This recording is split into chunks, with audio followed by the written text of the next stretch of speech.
유대인의 큰 무리가 예수께서 여기 계신 줄을 알고 오니 이는 예수만 보기 위함이 아니요 죽은 자 가운데서 살리신 나사로도 보려 함이러라. 대제사장들이 나사로까지 죽이려고 모의하니 나사로 때문에 많은 유대인이 가서 예수를 믿음이로라. 아멘. 우리 옆에 사람을 인사하시겠습니다. 반갑습니다. 주님의 사랑으로 사랑합니다.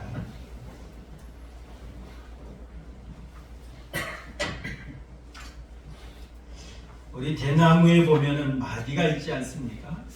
이 대나무의 마디는 성장을 멈춘 결과물이라고 합니다. 이 성장을 대나무가 멈추었다가 그 멈춘 그 기간 동안에 다시 힘을 모은다고 합니다. 그리고 힘을 모아서 또다시 성장을 하고 또다시 성장하고 그렇게 한다고 하는 거지요. 이 마디가 있기 때문에 대나무는 휘어지지 않고 곧게 자랄 수가 있다고 합니다. 그런 것처럼 이 드럼통에도 보면은 처음에 드럼통을 만들었을 때는 이 드럼통이 민자로 이렇게 만들어졌다고 해요. 그러다 보니까 쉽게 일그러지고 힘도 없고 부서지고 그랬다고 합니다. 자, 그런데 이 대나무에서 원리를 터득하고 이렇게 주름을 마디를 만들어 주다 보니까 4배나 그 강도가 강해졌다고 합니다. 그래서 이 드럼통 하나에 200리터의 기름을 담을 수가 있는 거죠. 그런 것처럼 우리 인생에도 마찬가지입니다. 우리 인생도 참기 어려운 고난이 다가올 때가 있습니다. 정말 우리가 감당하기 어려운 시련이 우리에게 닥쳐올 때도 있습니다. 하지만 이 고난과 이 시련이 우리를 더욱더 강하게 만들기도 하죠. 우리를 성장하게 합니다. 우리를 변화시키기도 합니다. 여러분, 이러한 과정을 통해서 변화된 모습이 곧 우리가 하나님의 영광을 나타낼 수 있고 하나님의 뜻을 이룰 수 있는 귀한 계기가 되어진다는 사실입니다. 오늘 본문의 말씀을 보면 예루살렘, 이제 예수님께서 예루살렘에 입성하기 그 전 이 상황을 설명을 해주고 있습니다. 특히 유대 종교 지도자들이 예수님과 나사로까지 죽이려고 하는 그러한 분위기, 이것을 오늘 우리에게 소개를 하고 있는데요. 오늘 본문을 통해 우리가 하나의 은혜를 발견해 볼 수가 있습니다. 그것이 뭐냐면 예수님께서 나사로에게 주신 은혜가 무엇인가 라고 하는 걸 우리는 발견해 볼 수가 있는데요. 여러분, 예수님께서 나사로에게 주신 은혜가 무엇일까요? 본문을 통해 우리가 묵상해 보면 예수님께서 베다니에서 죽은 지 나흘이나 되어서 썩어서 냄새가 나는 나사로를 살리셨습니다. 자, 그때 유대 종교 지도자들이 예수님을 죽이려고 모의했습니다. 그러자 예수님께서 아직 때가 되지 않았기 때문에 예수님은 그들을 피하여서 에브라임이라고 하는 지역으로 예수님께서 가셨습니다. 그 후에 유월절을 맞이하게 되었어요. 그래서 유월절 엿새 전에 예수님께서 베다니에 도착을 하셨습니다. 그러자 이 베다니에서 예수님을 위한 잔치가 벌어졌습니다. 나병 환자였던 시몬의 집에서 예수님을 위해서 잔치가 벌어졌는데 그때 마리아가 예수님의 발에 향유를 붓는 그러한 사건이 있었습니다. 자, 그 후에 어떤 일이 있었는지 우리 한번 살펴보면 우리 9절 말씀 한번 읽어볼까요? 9절 말씀 함께 봅니다. 시작. 유대인의 큰 무리가 예수께서 여기 계신 줄을 알고 오니 이는 예수만 보기 위함이 아니요 죽은 자 가운데서 살리신 누구도 보려 함이러라 나사로도 보려 함이러라 라고 말하고 있는 걸 볼 수 있습니다. 예수님께서 베다니에서 죽은 지 나흘이나 되는 나사로를 살렸습니다. 자, 그 후에 얼마 있지 않아서 이제 유월절을 맞이하게 되었는데 이 유월절은 유대인의 3대 절기 중에 하나이지 않습니까? 특히 성인 남자들은 이 유월절을 맞이해서 모두 다 예루살렘 성전에 모여서 하나님 앞에 제사를 드려야만 했어요. 그러다 보니까 온 이스라엘 사람들이 모입니다. 그뿐만이 아니죠. 이방에 나가 있던 유대인들도 예루살렘에 몰려들었습니다. 자, 2월절 절기를 지키기 위해서 이렇게 각지 흩어져 있던 사람들이 예루살렘으로 모여드는데, 자, 그런 사람들에게 예수님께서 죽은 지 나흘이나 되는 나사로를 살렸다라고 하는 이 이야기는 입소문을 타고 퍼져나갔을 것입니다. 그리고 그들에게는 매우 충격적인 화제였고 큰 관심사였을 것입니다. 어떻게 죽은 사람을 살릴 수 있느냐? 그것도 어떻게 죽은 지 이미 나흘이나 되어서 썩어서 냄새가 나는 그런 사람을 살릴 수 있느냐? 큰 화제거리였죠. 관심사였습니다. 그러자 많은 사람들이 예루살렘 온 김에 예루살렘 곁에 있는 베다니에서 예수님과 나사로를 보기 위해서 몰려들었다, 그런 말입니다. 예수님과 나사로를 보기 위해서 몰려든 그 사람들만 몰려든 것이 아니라 성경의 모든 상황을 바라볼 때에 예수님을 잡아 죽이려고 하는 사람들도 거기에 몰려들었을 것 같습니다.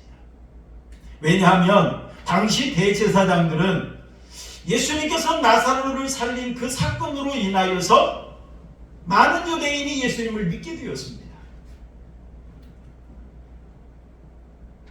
그러자 우리가 11장 54, 53절 말씀을 보니까 이날부터는 그들이 예수를 죽이려고 모의하니라 라고 이야기를 했거든요. 예수님을 죽이려고 했습니다. 그러면서 대제사장과 바리새인들이 사람들에게 명령합니다. 누구든지 예수 있는 곳을 알거든 신고하여 잡게 하라 라고 이렇게 명령을 내렸어요. 여러분 생각해 보시길 바랍니다. 6월절을 맞이해서 많은 사람들이 예루살렘에 오다가 예수님 소문을 들었습니다.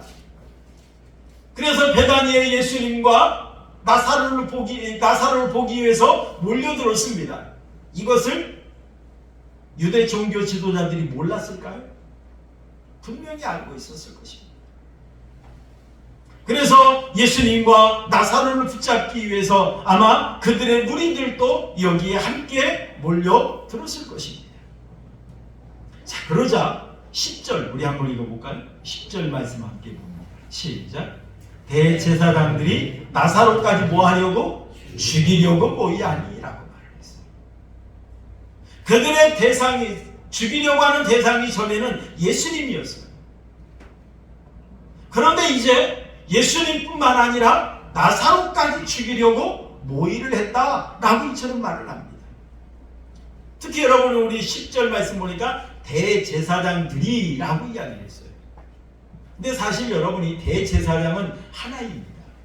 그런데 왜 대제사장들이라고 이처럼 이야기를 했을까요?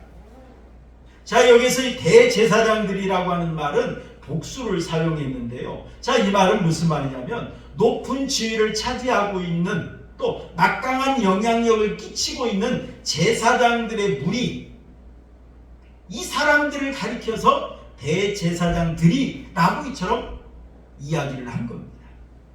그래서 어찌 보면 또 다른 말로 말하면 제사장 단들 뭐 이렇게 말해볼 수 있겠지요. 대제사장을 비롯한 많은 제사장들이 있는데 이 제사장들이 예수님뿐만 아니라 나사로까지 잡아서 죽이려고 모의를 했다는 겁니다. 그렇다면 여러분, 왜 이들이 나사로까지 죽이려고 했을까요? 그 이유가 뭘까요? 첫째는 정치적인 위협을 느꼈기 때문입니다.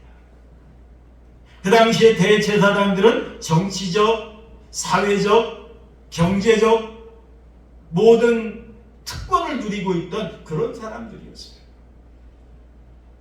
그 당시 대제사장들은 경제적인 부를 누렸다고 합니다. 부자였다고 해요.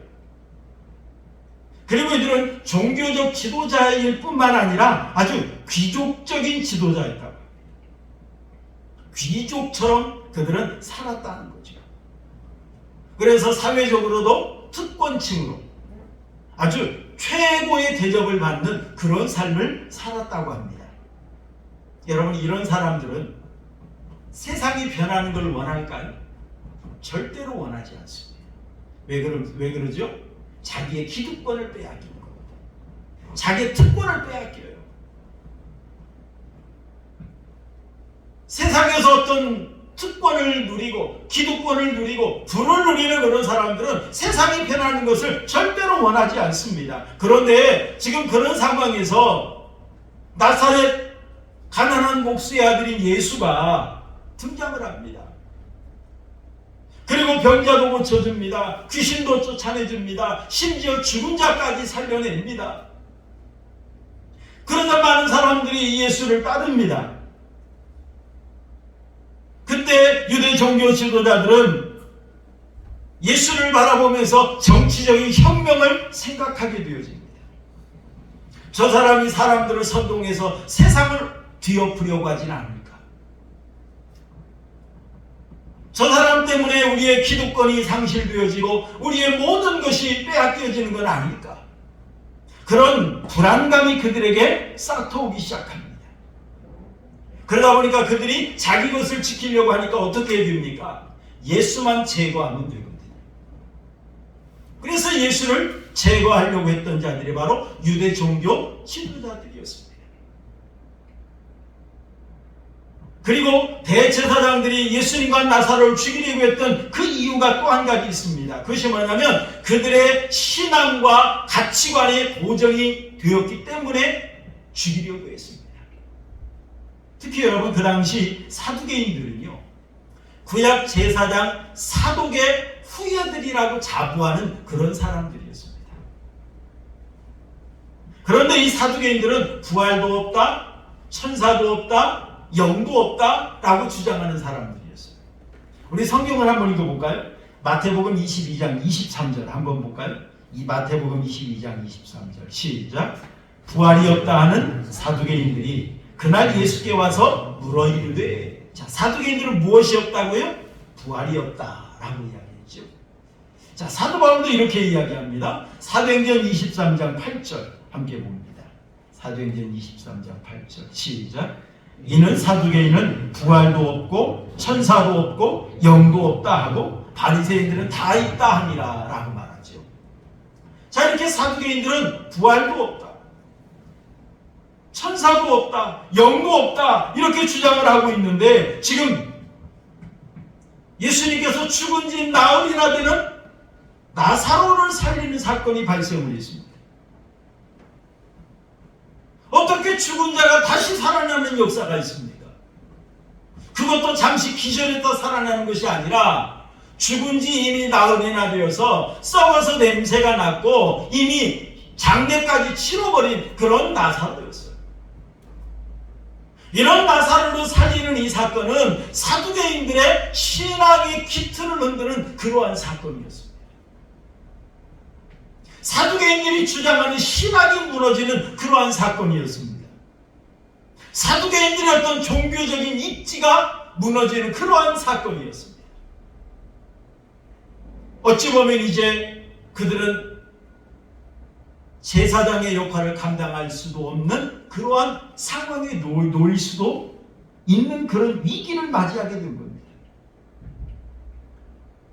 그러다 보니까 대제사장들에게 예수님과 나사로는 매우 위협적인 존재가 될 수밖에 없었습니다. 그러자 그들은 예수님과 나사로를 죽이려고 모의했습니다. 예수님과 나사로가 잘못되었기 때문이 아니라 자기들의 잘못된 교리를 수호하기 위해서 부활의 증거이신 예수님, 그리고 부활의 증거인 나사로를 그들은 죽이려고 했던 것입니다. 여러분, 나사로까지 죽이려고 했던 의도가 있죠. 그게 뭡니까? 예수님에 대한 증인입니다. 부활에 대한 증인이 바로 나사로예요. 여러분, 우리가 법정에서 싸움을 할 때 중요한 것이 있잖아요. 증거가 중요해요. 증거. 또 증인이 중요합니다. 우리 11절 한번 읽어볼까요? 오늘 본문 11절 말씀 함께 봅니다. 시작. 나사로 때문에 많은 유대인이 가서 예수를 뭐 한다고요? 믿음이로라. 자, 많은 사람이 예수님을 믿는데, 많은 유대인이 가서 예수님을 믿는데 누구 때문에요? 나사로 때문에. 나사로 때문에 라는 이 말은 무슨 말입니까? 나사로의 부활 사건이 원인이 되어 예수님이 이 나사로의 부활 사건이 계기가 되어 그런 말이죠. 예수님께서 죽은 지 나흘이나 되는 이 나사로를 살리는 그런 일을 하시자 많은 유대인이 그동안 예수님에 대해서 믿지 못했습니다. 확신을 갖지 못했어요. 아마 호기심은 갖고 있었겠지요. 그러나 확신을 갖지 못했는데 나사로를 살린 그 사건으로 인하여 많은 유대인이 확신을 갖게 되었습니다. 저분이 바로 하나님의 보내신 분이다. 저분이 바로 메시아다. 저분이 바로 진정 그리스도다 라고 하는 확신을 갖고 예수님을 믿고 따르게 되었다는 사실. 여러분, 나사로는 죽음으로 인하여 썩은 냄새를 풍기는 그런 사람이었습니다. 그러한 나사로가 예수님으로 말미암아 생명을 얻게 되었습니다.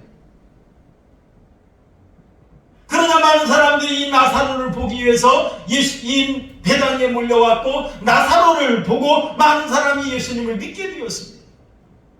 아마 그 당시엔 나사로는 인기 스타였겠지요. 지난번에 봉화에서 탄광에 매몰되었다가 생존하신 살아나오신 박장하라는 분이 있어요. 요즘 텔레비전에 많이 나오더라고요. 나와서 많은 사람들에게 자기 경험담을 이야기합니다. 그러다가 커피 믹스 이야기까지 많이 합니다. 여러분, 그런 것처럼 지금 이 사람은 매몰됐다가 생존해 왔는데도 이렇게 많은 관심을 받아요?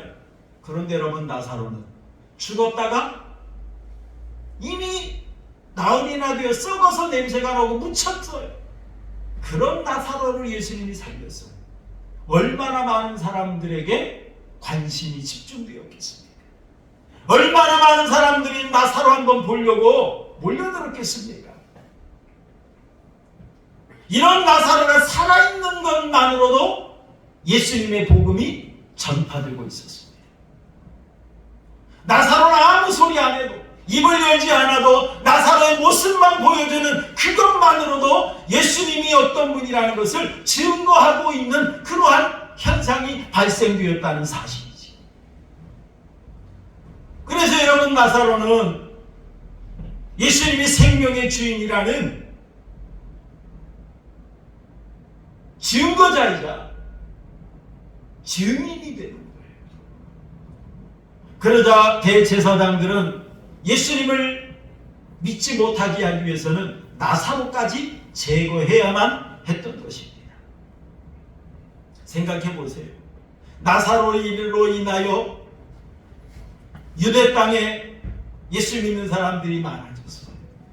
예수님이 죽은 지 나흘이나 되는 나사로를 살렸다는 이야기가 온 이스라엘 땅에 번졌어요. 특히 이 6월절 순례객을 통하여서, 여행자들을 통하여서 이방 땅까지 온 세계에 예수님이 죽은 지 나흘이나 되는 나사로를 살렸다, 예수님이 생명의 주인이다 라고 하는 이 사실이 온 세계에 전파되는 그러한 일이 발생했던 것입니다. 그러자 어땠을까요? 이걸 막기 위해서 대제사장들은 예수님과 나사로를 죽이려고 했던 것입니다. 사랑하는 성도 여러분, 나사로는 예전에 유명무실한 사람이었어요. 예전에 큰 영향력이 없는 사람이었습니다. 주목받지 못하던 사람이었습니다. 그런데 이제 어떻게 되었습니까? 이제 대제사장들에게는 위협적인 존재가 되었어요. 그런데 이제 예수님이 주신 생명을 갖고서는 믿는 자들에게는 매우 큰 유익을 주는 자가 되었습니다. 예수님이 주신 생명을 갖고서는 그 존재 자체만으로도 예수님을 전하는 사람이 되었습니다. 그 존재 자체만으로도 복음이 전파되게 하는 복의 근원이요 축복의 통로가 되는 사람이 되었다는 사실입니다. 여러분, 어떻게 이런 일이 가능할까요? 어떻게 이런 일이 일어날 수 있을까요?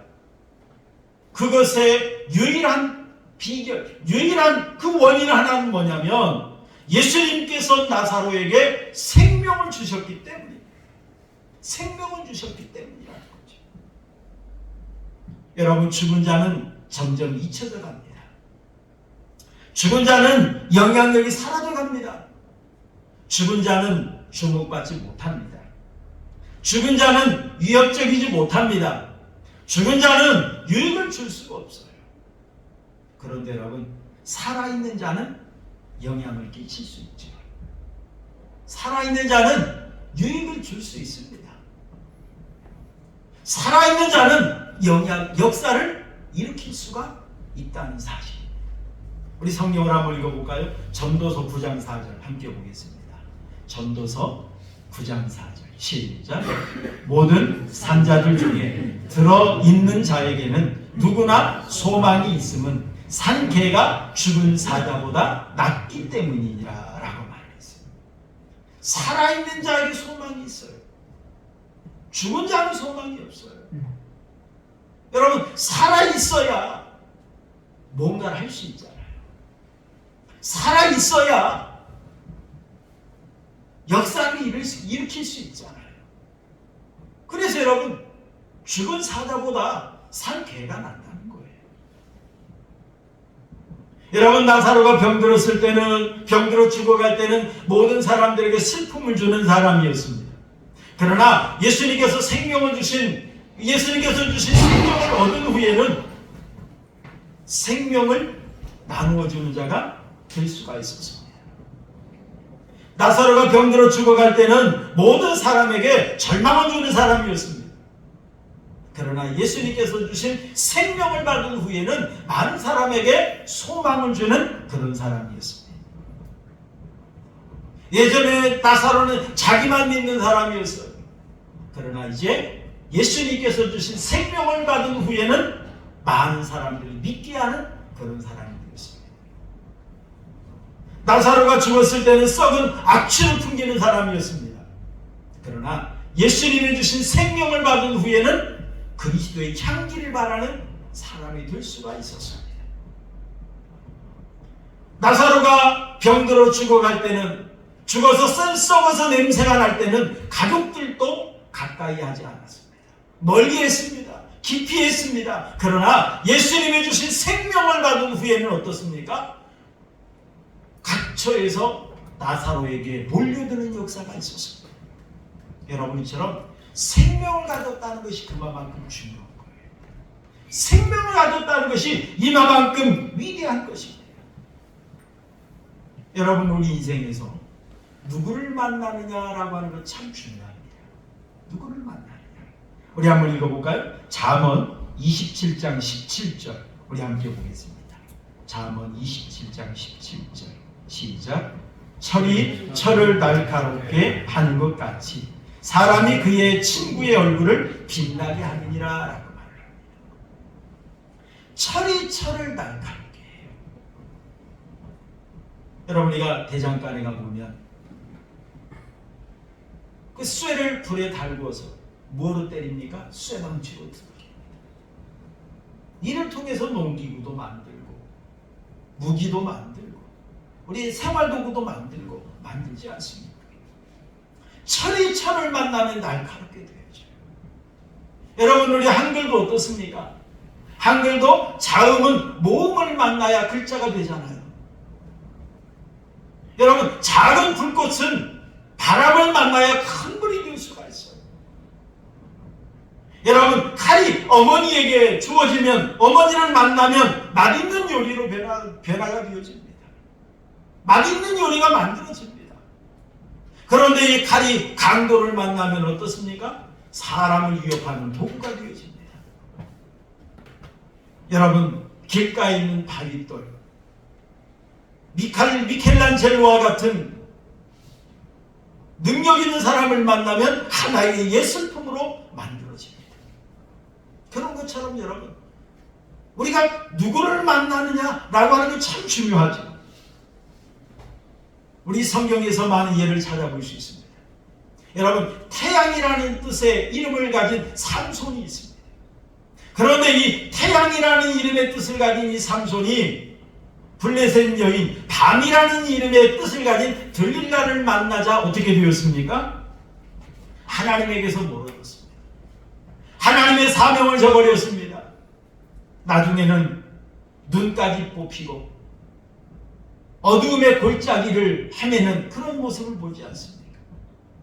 하나님의 사명을 감당하지 못하고 비참하게 최후를 맞이하는 그런 모습을 봅니다. 여러분, 이스라엘 왕 중에 아합 왕이라는 사람이 있습니다. 아합. 이 아합이 이세벨을 만나자 가문이 멸망하는 역사가 있었습니다. 우리 성경을 한번 읽어보시죠. 열왕기상 21장 25절 함께 보겠습니다. 시작. 예로부터 아합과 같이 그 자신을 팔아 여호와 앞에서 악을 행한 자가 없음은 그를 그의 아내 이세벨이 뭐하였습니다? 충동하였습니다. 이세벨은 시돈 왕의 딸이었습니다. 그 당시 시돈은 해변가에 있는 항구 도시였기 때문에 부를 누리는 그러한 나라였습니다. 아마 이 아합 왕은 이세벨을 데려다가 이제 우리나라도 잘 살겠지 아마 기대가 부풀었을 수도 있습니다. 그런데 이세벨이 이방 신상을 데려오죠. 바알신을 가지고 옵니다. 아세라신을 가져옵니다. 그래서 말하는 것처럼 예로부터 아합과 같이 그 자신을 팔아 여호와 앞에서 악을 행한 자가 없었다. 자, 이 말은 무슨 말입니까? 최고로 타락했다는 말이에요. 최고로 하나님 앞에 악을 행했다 이 말입니다. 왜요? 이세벨이 충동질했다는 거예요. 나중에 예후가 쿠데타를 일으켜서 이세벨을 제거를 합니다. 그리고 아합 왕의 자식들 70명을 다 제거해버립니다. 아합 왕의 가문이 몰살당하고 말죠. 누구를 잘못 만났어요? 여자 하나 잘못 만나니까 이런 역사가 있다는 거죠. 그런데 여러분, 반대로 예수님을 만나니 어떤 역사가 있었습니까? 예수님을 만나니 구원받는 역사가 있었어요. 예수님을 만나니 변화되는 역사가 있었어요. 예수님을 만나니 선한 영향력을 끼치고 예수님을 만나니 생명을 얻는 역사가 일어났습니다. 여러분, 고기를 잡던 어부가 예수님을 만나자 어떻게 변화되었습니까? 사람을 낚는 전도자가 되었습니다. 민족의 피를 빨아먹고 착취하던 세리가 예수님을 만나니 어떻게 되었습니까? 남의 것을 착취한 것이 있다면 4배로 갚아주는 역사가 일어났습니다. 세상 욕망에 빠져서 타락의 삶을 살고 많은 사람들에게 손가락질 받던 수가성 여인이 예수님을 만나니 어떻게 되었습니까? 그리스도를 증거하는 전도자가 되었습니다. 교회를 핍박하고 비방하고 박해하던 사울이 예수님을 만나니 온 세계의 복음 들고 나아가는 전도자가 되어지지 않습니까? 여러분, 이처럼 예수님을 만나면 놀라운 변화 역사가 있다는 거예요. 많은 사람들에게 유익을 줍니다. 중국에 만주라고 하는 곳이 있는데 이 만주에 장생이라고 하는 사람이 있었답니다. 이 사람은 어떤 삶을 살았느냐면 노름꾼이요, 여자를 밝히는 호색한이요, 도둑이요, 심지어 집에서 아내와 딸까지 모두 다 쫓아내는 그러한 가혹한 사람이었다고 합니다.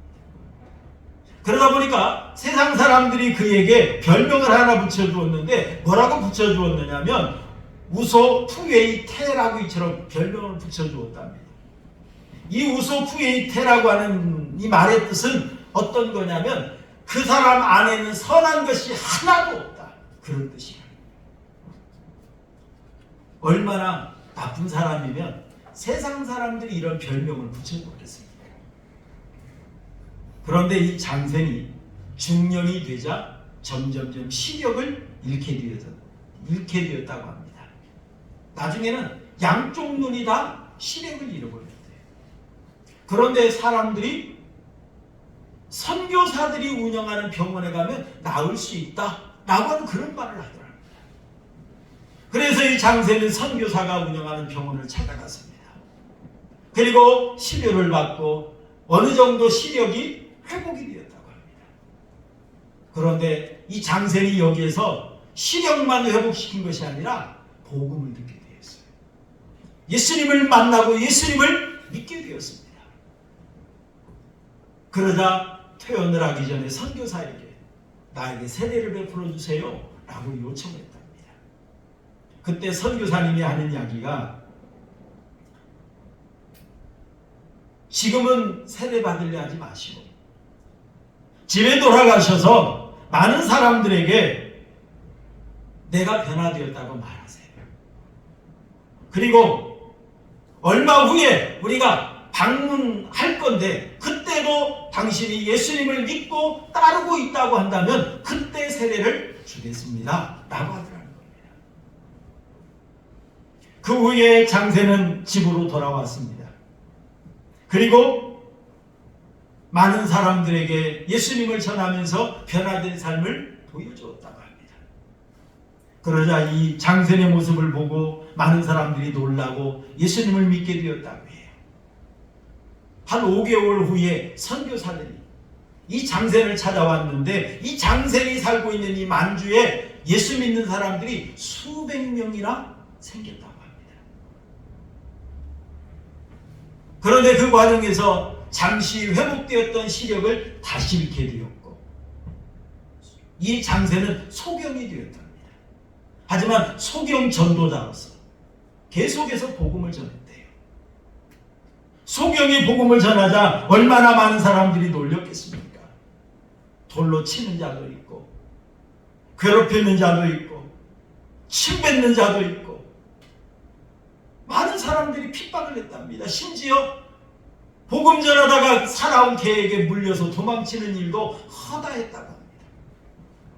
하지만 장세는 계속해서 복음을 전했다고 합니다. 그런데 그 당시가 어떤 상황이었느냐면 1800년대를 지나면서 이 중국의 많은 외국 세력들이 영국, 미국, 일본 이런 세력들이 새로운 문화를 가지고 오면서 중국에 들어왔다고 합니다.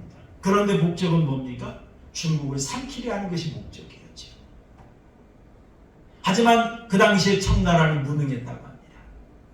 그러자 농민들이 들고 일어났다는 거예요. 그게 바로 의화단 사건입니다. 1899년 11월 2일 날 의화단 사건이 발생을 했는데 그때 부청멸양이라는 이 슬로건을 가지고 그들이 농민들이 일어났대요. 부청멸양이라는 말은 우리가 청을 도와서 서양 세력을 몰아내자 라고 하는 그러한 뜻이었답니다. 세상의 문화들, 세상의 세력들이 들어와서 우리 청나라를 삼키려 하고 무너뜨리려고 하니까 이제는 외세를 몰아내자는 거죠. 농민들이 일어났습니다. 그러면서 그들이 제일 먼저 핍박했던 것이 교회를 핍박했다. 그리고 선교사들을 잡아 죽이고 쫓아내기 시작했다고 합니다. 그때 장세리 복음을 전하고 있던 시대였다고 합니다. 그런데 어느 날 의화단이 50명의 성도를 붙잡고 처형을 하려고 했다고 해요. 그런데 어떤 사람이 그 의화단에게 이렇게 말하기를 이 50명 죽여봐야 소용없어요. 장세이 살아있는 한 또다시 예수 믿는 그리스도인들이 생겨날 겁니다. 이런 말을 하더라는 겁니다. 그러자 의화단이 이렇게 이야기했대요. 장세를 데려오면 50명을 살려주겠다 그러더라고요. 그 말을 동굴에 피신해 있던 장세이 듣고 예수님은 나의 죄를 위해서 십자가에 못 박혀 죽으시기까지 했는데 내가 50명 살리기 위해서 내가 죽어야 되겠다 라는 그런 마음을 가지고 의화단을 스스로 찾아갔다고 합니다. 그때 의화단원들은 이 농민군들이었죠. 이들은 이 장세를 이끌고 우상 앞에 갔답니다. 그러면서 우상 앞에 절하면 살려주겠다 라고 말을 하더라는 거예요. 그때 장세는 이렇게 말을 했다고 합니다. 나에게는 오직 예수 그리스도만 믿고 있고 나에게는 오직 예수 그리스도 한 분밖에 없다. 나는 오직 예수님만 찬양하고 예수님만 증거할 뿐이다 라고 하면서 우상 앞에 절하지 않고 결국에는 순교를 당했다고 합니다. 여러분, 장센 한 사람 때문에 수많은 사람들이 예수 믿게 되었습니다. 장센 한 사람 때문에 많은 사람들이 구원받는 역사가 있었습니다. 장센 한 사람 때문에 많은 사람들이 하나님의 영광을 체험할 수가 있었습니다. 여러분, 이처럼 생명을 가진 사람은 생명을 살리는 일을 할 수 있어요. 생명을 가진 사람은 큰 능력을 나타냅니다. 생명을 가진 사람은 선한 영향력을 나타낼 수 있습니다. 생명을 가진 사람은 복음을 전하며 하나님의 뜻을 이루며 살 수가 있습니다. 사랑하는 성도 여러분, 하나님께서 우리에게도 생명을 주셨다는 사실을 여러분 믿으시길 바랍니다. 우리 말씀을 읽어볼까요? 에베소서 2장 5절 6절 함께 보겠습니다. 에베소서 2장 5절 6절 시작. 허물로 죽은 우리를 그리스도와 함께 살리셨고 너희는 은혜로 구원을 받은 것이라. 또 함께 일으키사 그리스도 예수 안에서 함께 하늘에 앉히시니라고 말했어요. 하나님께서 하나님의 놀라운 은혜로 허물로 죽은 우리를 살리셨다. 그리고 우리를 그리스도 안에서 함께 하늘에 앉히시니. 여러분, 이 은혜로 우리도 구원받은 줄로 믿습니다. 이 은혜로 우리도 구원받았어요. 이 놀라운 은혜로 말미암아 우리가 생명을 얻게 되었습니다. 여러분, 나사로에게 생명을 주신 예수님께서 우리에게도 생명을 주셨다는 사실을 여러분 믿으시길 바랍니다. 나사로에게 은혜를 체험하신 예수님께서 우리에게도 은혜를 체험하게 해주셨습니다. 나사로에게 그리스도의 향기를 바라게 하셨던 것처럼 우리도 예수님의 향기를 바랄 수 있도록 해주셨습니다. 나사로를 통해 예수님을 믿어지게 하셨던 것처럼 우리에게도 복음을 전할 수 있게 해주셨습니다.